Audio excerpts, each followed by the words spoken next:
포항교회 GBS, 가을 GBS에 오신 여러분들을 환영합니다. 특별히 교회와 선교라는 이 과정에 함께 하신 분들을 주님의 이름으로 축복합니다.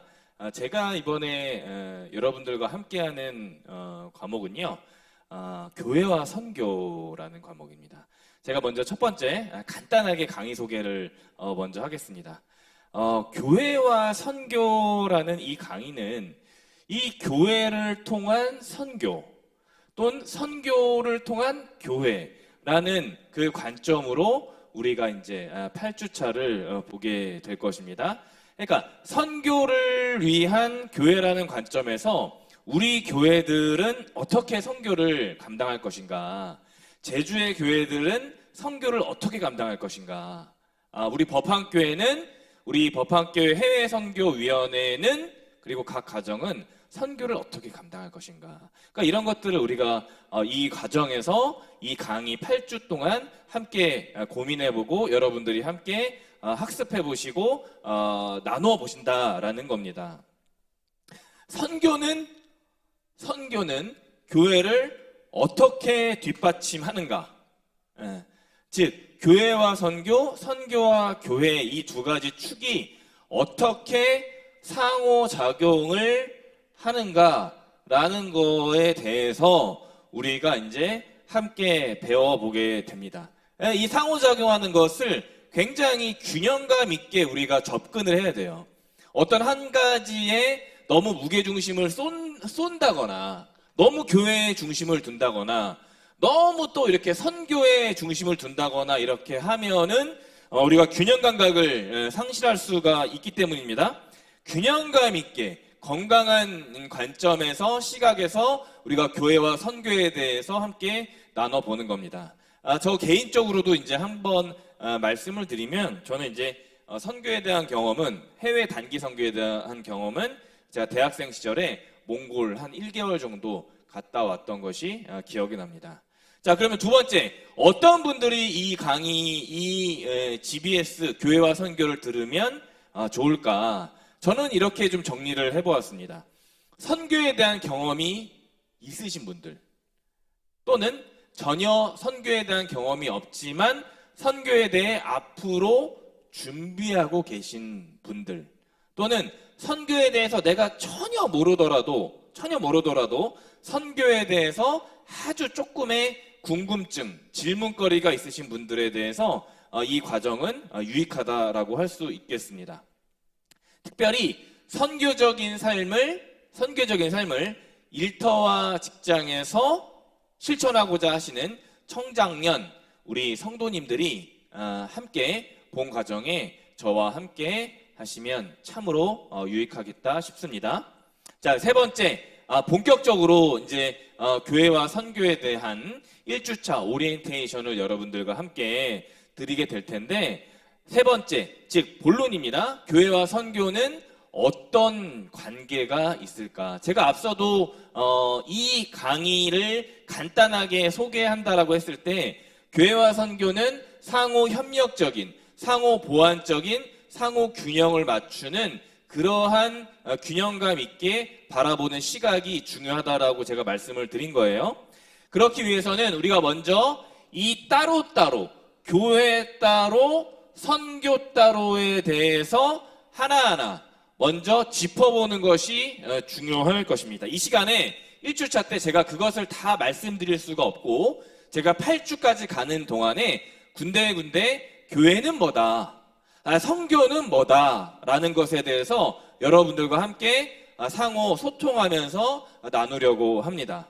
그러니까 먼저 교회가 무엇인가 라는 거에 대해서 잠깐 좀 말씀을 드리면, 또한 선교에 대해서 무엇인가에 대해서 이해해야 된다라는 것이 또 있다라는 것이죠.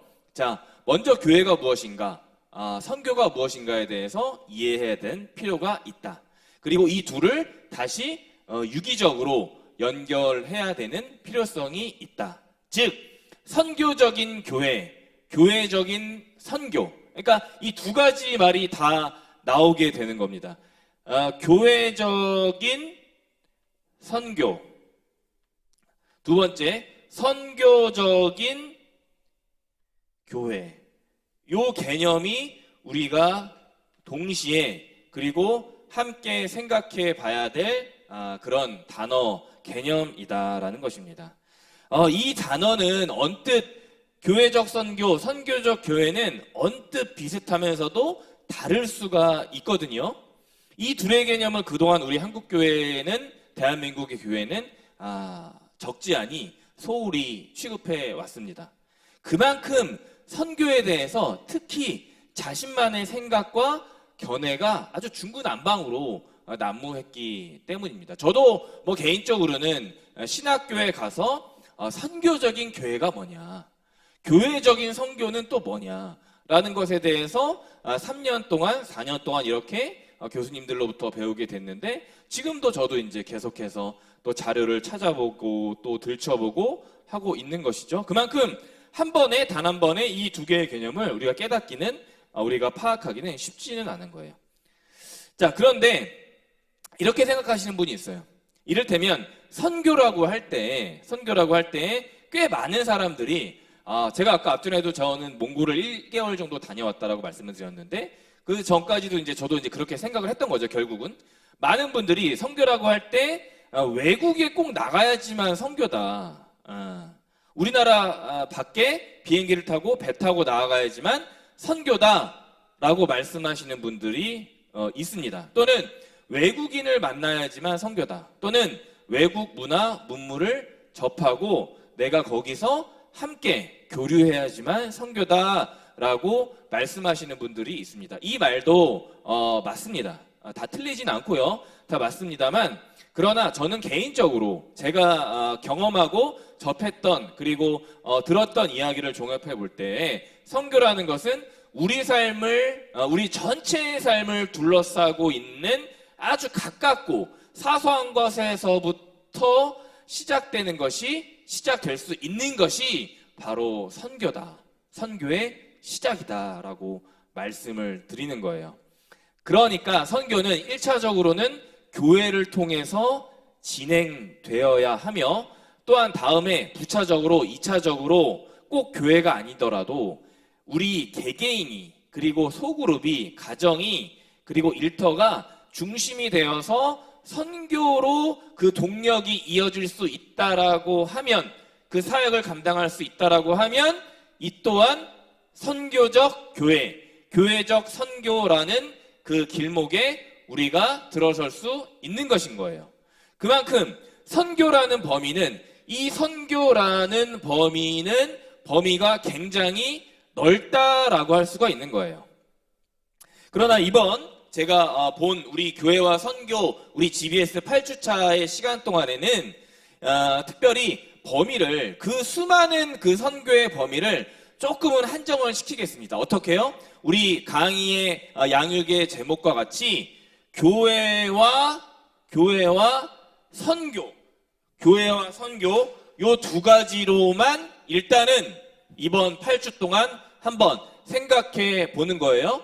교회와 선교 안에서 우리가 선교적 삶, 선교적 교회, 교회적 선교가 뭐냐라는 거에 대해서 우리가 한번 고민해보고 한번 나눠보는 것이다 라는 거예요. 자, 이런 이야기가 있습니다. 예전에 제가 한번 들었던 이야기인데요. 난파배에서 사람들을 구조하는 작은 어떤 구조단이 처음 그 구조를 시작할 때에는 적은 인원과 물자밖에 없었지만, 그 적은 인원과 물자밖에 없었음에도 불구하고 수많은 사람들을 적시에, 적합한 때에 적합한 알맞은 방법으로 인명구조를 하고 사람들의 생명을 건졌다라는 거예요. 그러나 차츰 시간이 지나고 명성이 올라가고 인원이 더 불어나자 그 구조팀은 회원들이 점차 사교 클럽으로 변해갔다라는 제가 이야기를 들어본 것이 있어요. 당연히 난파당한 그런 위기에 처한 사람들을 구원하지 못했다라는 것이죠.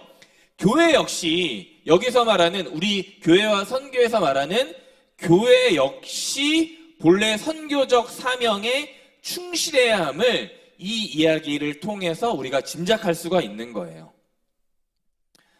왜냐하면 우리 신앙의 터전과 기본은 선교적 교회 공동체 위에서 건강하게 서갈 수 있기 때문입니다. 그러나 오히려 최근에 급변하는 시대에 모이는 것과 장소에 대한 개념이 많이 약화가 되면서 동시에 보이지 않는 교회의 역할이 더욱더 이렇게 부각되는 모습 또한 보게 됩니다. 그렇기 때문에 우리가 여기에서 말하는 건물로서의 교회가 아니라 보이지 않는 교회로서의 선교의 역할은 점점 더 증가되는 것이다. 보이는 교회, 건물로서, 화려한 곳으로서의 교회가 아니라 사람의 숫자가 많음에서가 아니라 물에 빠진 사람들을 적절하게 그리고 시기적절하게 알맞은 방법으로 구원할 수 있는 교회로서의 선교의 역할이 이제 중요한 시대가 됐다라는 거예요. 그게 이제 교회의 본질인 거예요. 뭐에? 선교로서의 교회의 본질이다. 마찬가지로 반대도 마찬가지예요. 자, 교회로서의 선교로서의 교회 마찬가지입니다. 결론적으로 말하면 데이비드 보쉬라는 선교사가 있습니다. 이 보쉬라는 선교사가 신학자가 있는데 이 사람이 이런 말을 했어요. 선교는 교회를 교회되게 하는 교회의 본질이다. 그러니까 선교가 그냥 남아서 그냥 할 거 없어서 재정이 남아서 시간이 남아서 그냥 인기가 없어서 그냥 트렌드에 맞춰서 해도 되고 안 해도 되고 이런 문제가 아니라 선교는 교회가 교회답게 교회가 나아갈 수 있도록 지상명령에 부합되는 그 목적, 핵심적인 목적, 핵심의 가치, 사명, 그것이 교회에 부여된 사명으로서의 선교다라는 거예요. 선교가 없이는 교회는 나아갈 방향과 목적을 상실하고 마는 겁니다. 아까 제가 말씀드렸던 구조단이 사교 클럽으로 변모되자 물에 빠진 사람들을 구출하지 못하는 거예요. 마찬가지로 교회가 교회의 본질됨, 영혼 구원, 복음 전파의 사명을 선교로서 잘 감당하지 못할 때 교회는 공교회성으로서의 방향과 목적을 상실하게 된다는 겁니다. 시간이 남아서 재정이 남아서 하는 것이 아니라 이게 선교가 진짜 교회에 나아갈 방향이구나. 교회가 정말 교회답게 교회 그 존재 목적이구나 라는 것을 우리가 자각해야 되는 거예요. 우리 마태복음 20장 18절로 20절까지의 말씀을 보면 여기에서 이제 강조하고 있는 게 이제 그런 거죠. 선교가 교회의 주인이신 그리스도로부터 선교 사명을 위임받은 사도직의 근거를 두는 것이 선교다. 성경이 일관되게 창세기부터 계시록까지 일관되게 말하고 있는 것도 선교와 교회와 선교로서의 하나님 나라 복음, 이 땅에서의 그 구현, 그 사건인 거죠. 교회의 존재 목적은 세상을 구원할 선교의 사명, 그리고 그 미션, 사명, 존재 목적이 있는 거예요. 또 한 가지 중요한 것은 나 개인이 생각하는 선교관을 여러분들이 나 개인 스스로에 갖고 있는 어떤 철학이 아니라 선교관을 스스로 분명하게 세울 것을 제가 여러분들한테 권면을 드립니다. 물론 이 강의 과정을 통해 교회와 선교에 대해 종종 계속해서 배워 나아가시겠지만 이 강의, 제가 드리는 강의와 자료를 뛰어넘어서는 내 신앙과 믿음에 근거한 교회관을 여러분들이 스스로 정립하셔서 나에게 맞고 나에게 주시는 선교 관점을 올 가을에 저와 함께 세워가시는 것이 정말 중요하다. 정말 그게 중요한 거예요. 그러나 이 한편 동시에 경계할 것은, 주의할 것은 이 선교 관점, 개인적인 그리고 소그룹적인 선교 관점은 절대로 성경을 벗어난 주관적으로 빠지면 또 안 되는 거예요.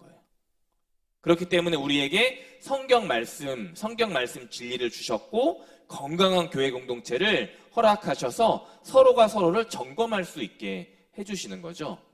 내 자신의 선교적 가치관, 사명관, 관점을 세우되 절대로 성경적 관점에서 벗어나지 않는 절대적인, 주관적인, 개인적인 관점에 빠지지 않도록 내 선교관을 세우는 것이 필요하다.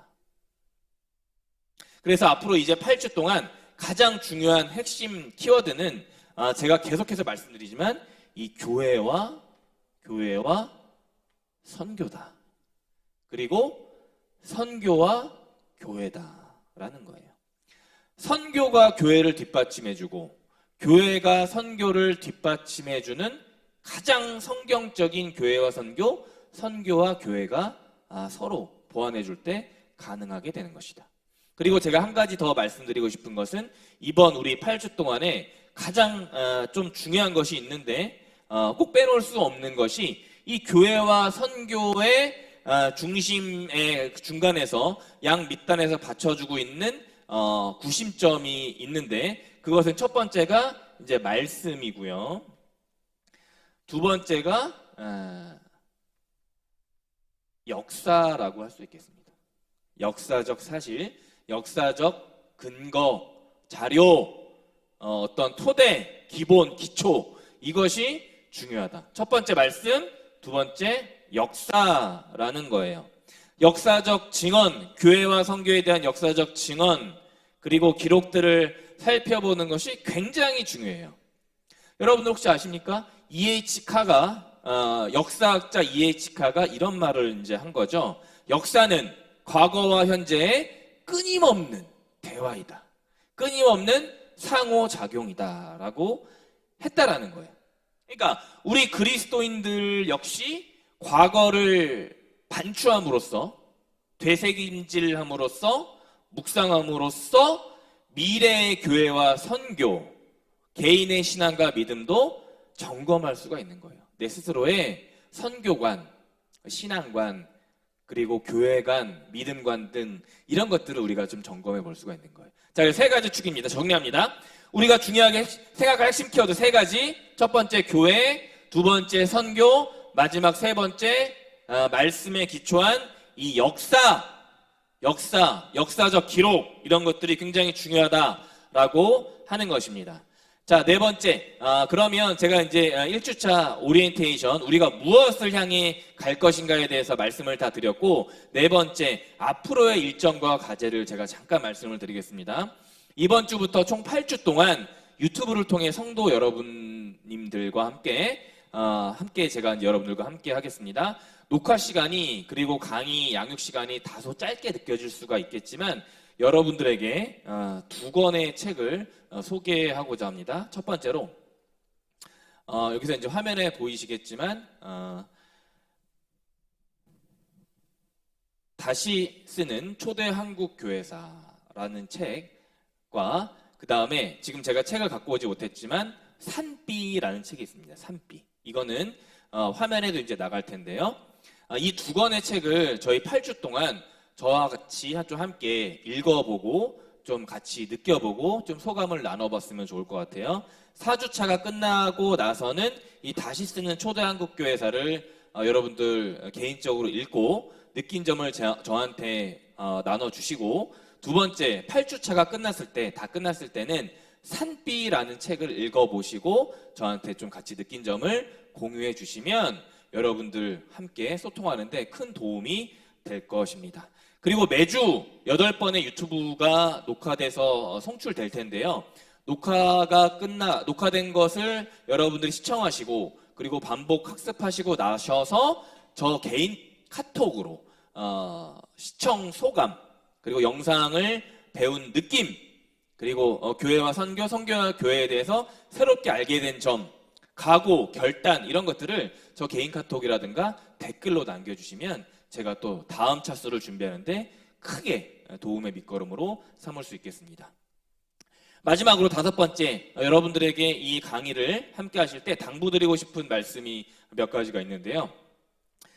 이것입니다. 내가 아무리 성경과 선교적 지식이 많더라고 하더라도 이번 8주 동안은 내가 선교를 처음 접한다, 내가 선교에서 처음 알아간다 라는 생각으로 저와 8주 동안 시간을 함께 해주시기 바랍니다. 그렇게 시청을 해주시기 바랍니다. 모든 학습의 양육에 있어서 가장 중요한 것은 주님의 겸손한 마음을 가지고 겸손한 마음을 닮아감으로 교제하고 소통하고 그 과정에 참여하는 겁니다. 자, 그래서 강의 영상을 듣기 전에 두 번째로 말씀으로 겸손하게 선교자의 삶을 살게 해달라고 꼭 기도해 주시기 바랍니다. 여러분들이 만약에 나는 화요일날 저녁 8시에 이 강의를 듣겠다라고 하면은 7시 한 55분쯤에 먼저 제가 선교자의 삶을 살겠습니다 라고 개인적으로 마음속으로 기도하신 후 함께 저와 이 강의를 공유했으면 좋겠습니다. 자, 이것으로 제가 1주차 교회와 선교, 선교와 교회에 대해서 오리엔테이션 및 간단한 핵심 과정 설명을 마쳤습니다. 기도하겠습니다. 사랑해 주님 감사합니다. 저희 법한교회 GBS 가을 클래스를 열어주심에 감사드립니다. 특별히 교회와 선교 과정 가운데 함께 하신 여러 성도님들 계십니다. 그 과정에서 주님의 놀라운 비밀과 경륜을 알게 하시고 교회가 선교가 교회로서의 역할과 사명, 어떤 것이 어떻게 이루어져 있는지 함께 알아가는, 또한 역사를 통해서 또한 과거의 삶을 들여다봄으로써 우리 앞으로 미래의 선교와 미래의 교회를 함께 공유하고 교제하고 토의할 수 있는 귀한 영적 공유의 장이 될 수 있도록 주님께서 이 시간 인도하시고 저희를 이끌어 주옵소서. 이 모든 시간 허락해 주신 주님께 영광을 올려드리며 예수님의 이름으로 기도드립니다. 아멘.